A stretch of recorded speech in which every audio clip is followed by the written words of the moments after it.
America का एक साधारण परिवार, लेकिन उनका घर बना भूतों का अड्डा। 15 साल तक ये परिवार झेलता रहा खरोच, आवाजें, साए और अदृश्य हमले। यह है स्मॉल परिवार की खौफनाक केस, द कंजरिंग की असली कहानी। दोस्तों, ये कहानी है साल 1973 की, जैक स्मॉल और उनकी पत्नी जेनेट स्मॉल की। एक साधारण अमेरिकी जोड़ा। जैक एक च्युइंगम कंपनी में नौकरी करते थे, जबकि जेनेट घर और 4 बेटियों की देखभाल करती थी। उनकी 4 बेटियां थी, हीदर, डॉन, शैनन और कैरिन।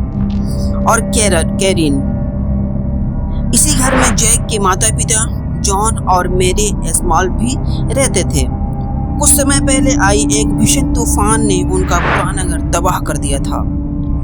मजबूरी में उन्होंने वेस्ट पिटर्सन्स की चेस स्ट्रीट पर एक डुप्लीकेट मकान खरीदा। घर 2 हिस्सों में बटा था, एक तरफ स्मॉल्स परिवार और दूसरी तरफ एक अनजान पड़ोसी। शुरुआत में सब कुछ बिल्कुल सामान्य और खुशहाल था। जैक को प्रमोशन मिला, बेटियां स्कूल में अच्छी कर रही थी और घर में खुशियां का माहौल था। लेकिन ये सुकून ज्यादा दिन तक नहीं टिक पाया। एक रात जैक बिस्तर पर लेटे थे। अचानक उन्हें ऐसा लगा जैसे कोई उनके कानों में फुसफुसा रहा हो। उन्होंने चौंक कर जेनेट की ओर देखा और उसी पल उन्होंने देखा कि एक काली परछाई धीरे धीरे उनके पैरों पर रेंगती हुई चढ़ रही है। जेनेट ने घबराकर जोर से चीख मारी, लेकिन जैसे ही लाइट जली वो परछाई गायब थी। यही था पहला संकेत कि इस घर में कुछ बेहद डरावना छिपा है। धीरे धीरे इस घर की खामोशी अजीब घटनाओं में बदलने लगी। शुरुआत छोटी छोटी परेशानियों से हुई, लेकिन हर दिन के साथ ये डर और गहरा होता गया। रातों के सन्नाटे में दीवारों से आती तेज धमकें नींद तोड़ देती थी। ऐसा लगता मानो कोई अदृश्य ताकत दीवारों पर मुक्के बरसा रही हो। कभी कभी घर में सड़ते मांस जैसी भयानक बदबू फैल जाती, लेकिन पल भर में गायब भी हो जाती। सबसे अजीब तो तब हुआ जब उनका कुत्ता, जो हमेशा शांत और खेद खिलंदरा था, अचानक बुरी तरह से भौंकने लगा। वो गुस्से में हवा में दांत गड़ाने की कोशिश करता, दीवारों की तरफ झपटता और फिर ऐसे दीवार से टकरा जाता जैसे कि किसी देश ताकत ने उसे धक्का दे दिया हो। अब ये सिर्फ संयोग नहीं था, कुछ था जो इस घर में छिपकर जिंदा लोगों के बीच खेल रहा था। एक दिन जेनेट किचन में खाना बना रही थी। अचानक एक अजीब घटना घटी। जो मशीन बिजली के प्लग से निकाली हुई थी, वो अपने आप आग पकड़ लेती है। जेनेट ने घबराकर पानी डाला और आग कुछ ही सेकंड में बुझ भी गई। लेकिन इस घटना ने पूरे परिवार के दिलों में डर की एक गहरी लकीर खींच दी। बेटियां एक भयभीत रहने लगी। हीदर ने बताया कि रात में कोई उसका बिस्तर हिलाता है। शैनन अचानक सीढ़ियों से गिर पड़ी, लेकिन अजीब बात यह थी कि वहां किसी ने उसे धक्का देते हुए ही नहीं देखा। डर अब सिर्फ घर के अंदर ही नहीं था, बाहर भी फैलने लगा। पड़ोसी शिकायत करने लगे, तुम्हारे घर से रात में चीखें आती है, जबकि तुम तो उस समय घर पर होते भी नहीं हो। अब तक ये सिर्फ अजीब घटनाएं लग रही थी, लेकिन धीरे धीरे साफ हो रहा था इस घर में कुछ तो ऐसा है जो देखता नहीं लेकिन महसूस जबरदस्त हो रहा है। जैक और जेनेट ने सोचा शायद घर पुराना है, प्लम्बिंग की कोई समस्या होगी। लेकिन एक रात सब कुछ बदल गया। उस रात जेनेट बिस्तर पर लेटे थे, कमरे में सन्नाटा था। अचानक उन्हें महसूस हुआ जैसे कोई अदृश्य हाथ उनके दोनों बाजुओं को कसकर पकड़ रहे हो। जेनेट चीख भी नहीं पाई और फिर अविश्वसनीय घटना हुई। जेनेट का पूरा शरीर हवा में लगभग 6 फुट ऊपर उठ गया। कुछ ही पलों बाद एक अदृश्य ताकत ने उन्हें जोर से कमरे के कोने में फेंक दिया। जेनेट की पीठ और सिर में चोट आई, लेकिन अजीब बात यह थी कि किसी ने कुछ नहीं देखा और किसी तरह का कोई सबूत भी नहीं मिला। लेकिन डर यहीं खत्म नहीं हुआ। एक रात जैक टीवी पर बेसबॉल मैच देख रहे थे। कमरे में लाइट धीमी थी।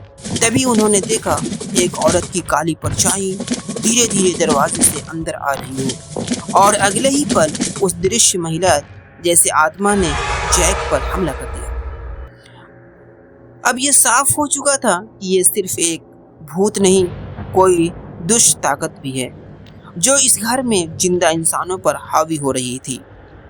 दोस्तों, अब मामला किसी साधारण भूत प्रेत का नहीं था। जैक और जेनेट को धीरे धीरे एहसास हो गया था कि उनके घर में मौजूद वह काली परछाई एक दुष्ट आत्मा जो पुरुषों को शारीरिक और मानसिक रूप से सताती है। जैक पर इसका असर सबसे ज्यादा था। कई बार उन्होंने महसूस हुआ कि कोई अदृश्य ताकत उनके पास आकर उन्हें जकड़ लेती है। उनका शरीर मानो किसी के कब्जे में आ जाता है। वो बेबस हो जाते हैं। कभी कभी वह ताकत उन्हें नींद में भी अपनी गिरफ्त में ले लेती है। जेनेट भी अछूती नहीं रही। उन्होंने भी कई बार ऐसा महसूस किया जैसे कोई उनका गला दबा रहा हो, उन्हें बिस्तर में खींच रहा हो। पूरा परिवार भय, थकान और मानसिक तनाव में डूबा हुआ था। बच्चियां डर से सो नहीं पाती। वे अक्सर रात के बीच में चिल्लाकर उठ जाती। जैक और जेनेट की आपसी बातचीत भी अब झगड़ों में बदल रही थी। घर की दीवारें जैसे चीख रही थी और उनके भीतर की खुशी, चैन और सुकून सब खत्म हो चुका था। दोस्तों, जरा कल्पना कीजिए, जब आपका घर ही जो आपकी सुरक्षा की जगह होनी चाहिए आपका सबसे बड़ा दुश्मन बन जाए तो जीना कितना मुश्किल हो जाता है। क्या आप ऐसे घर में रह पाएंगे? स्मॉल परिवार के लिए हालात अब काबू से बाहर होने लगे थे। छोटी छोटी अजीब घटनाएं अब खतरनाक हादसों में बदल रही थी। एक दिन लाइट फिक्चर्स अचानक जोरदार धमाके के साथ छत से गिरा और उनकी एक बेटी को गंभीर चोट आ गई। घर में चारों तरफ सन्नाटा छा गया, लेकिन उस खामोशी में भी डर की चीखें छिपी थी। हर वक्त घर के अंदर ठंडी हवाएं बहती। ऐसा लगता मानो कोई अदृश्य ताकत पास ही खड़ी हो, धीरे धीरे सांस ले रही हो। कभी कभी बिना वजह रोंगटे खड़े हो जाते। जेडल की बेचैनी बढ़ती जा रही थी।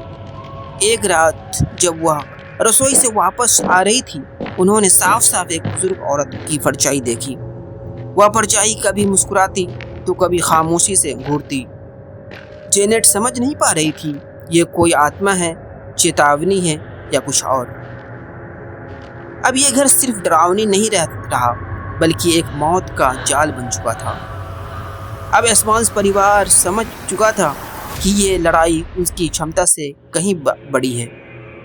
जैक और जेनेट ने कैथोलिक चर्च से मदद की गुहार लगाई। चर्च ने तुरंत एक अनुभवी पुजारी को भेजा। घर में पहला एक्सोर्सिज्म किया गया। पाक मंत्र, पाक पानी और प्रार्थनाओं के साथ, लेकिन नतीजा कुछ भी नहीं बदला।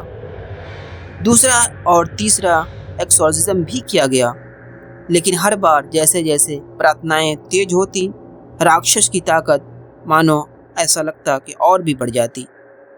वो मजाक उड़ाते, कभी दीवारों पर खून जैसा दाग उभर आते, कभी बच्चों के खिलौने हवा में उड़ने लगते और कभी अदृश्य हाथ किसी को बिस्तर से खींच लेता। राक्षस इतना चालाक था कि वो घर के दोनों हिस्सों में घूमता रहता, कभी एक ओर छुप जाता, कभी दूसरी तरफ। कभी कभी ऐसा लगता मानो वह अपनी मौजूदगी से खेल रहा हो, डर को और गहरा बना रहा हो। धीरे धीरे ये खबर मीडिया तक पहुंच गई। अचानक घर के बाहर 90 से ज्यादा रिपोर्टर्स का जमावड़ा हो गया।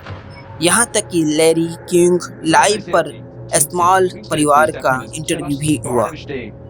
लेकिन दोस्तों, सच्चाई है कि पब्लिसिटी ने हालात और बिगाड़ दिए। बच्चियां डर की वजह से स्कूल जाना बंद कर चुकी थी। जैक का स्वास्थ्य तेजी से गिरने लगा और पूरे परिवार का मानसिक स्थिति बिखरने लगी। दोस्तों, 1986 में आखिरकार एड और लॉरेन वॉरेन को मदद के लिए बुलाया। अगर आप पैरानॉर्मल इन्वेस्टिगेशन की दुनिया में वाकिफ हैं तो आप जानते होंगे कि वॉरेन दंपति वही फेमस डेमनोलॉजिस्ट थे जिन्होंने अमिटीविल हॉरर जैसा ड्रामने केस सॉल्व किए थे। लॉरेन वॉरेन ने जब पहली बार स्मॉल्स का घर देखा तो उसका चेहरा सफ़ेद पड़ गया।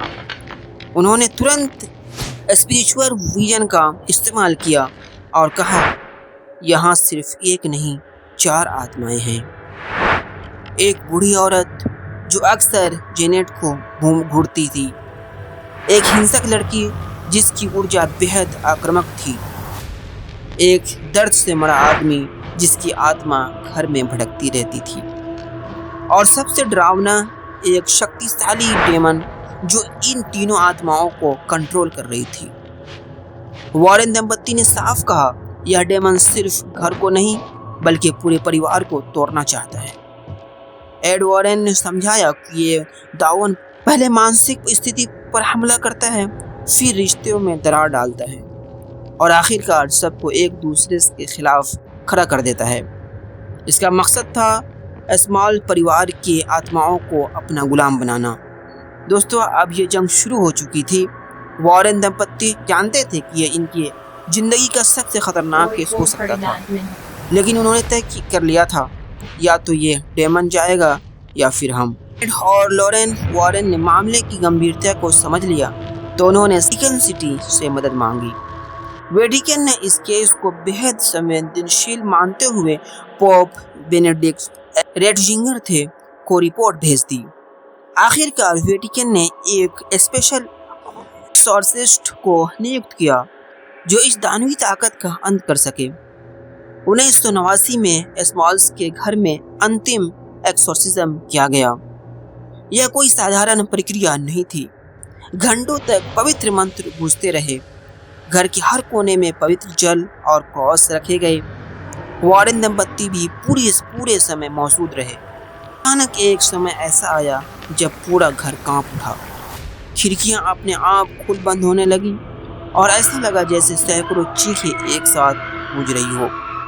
लेकिन अंततः सब कुछ शांत हो गया। घर दानवी ताकत से मुक्त हो गया। लेकिन दोस्तों, इस जीत की भी एक कीमत थी। स्मॉल परिवार 1987 में ही घर छोड़ चुका था क्योंकि वहां रहना उनके लिए नामुमकिन हो गया था। केस बर्लो में एक नए घर में शिफ्ट हो गए जहां आखिरकार उन्हें सुकून और सामान्य जीवन मिल सका। स्मॉल्स हॉन्टिंग केस इतिहास के सबसे डरावने और चर्चित पैरानॉर्मल मामलों में से एक माना गया है। आज भी इस घर की कहानी सुनकर लोगों के रूह कांप उठ जाते हैं। स्मॉल्स हॉन्टिंग केस ने पूरी दुनिया को हिला दिया था। 1986 में उन्होंने अपनी किताब द हॉन्टेड प्रकाशित की, जिसमें इस केस की पूरी कहानी दर्ज है। बाद में 1991 में एक टीवी मूवी द हॉन्टेड भी बनी जो इस घटना पर आधारित थी, और हाल ही में 2025 में the Conjuring last rites release हुई जो इस केस से प्रेरित है और इसे फिर से सुर्खियों में ला दिया। दुर्भाग्य से जैक स्मॉल 2017 में इस दुनिया को अलविदा कह गए। जेनेट आज भी जिंदा है और जब भी मीडिया उनसे पूछता है उनका जवाब हमेशा एक ही होता है, वह डर आज भी मेरी यादों में जिंदा है।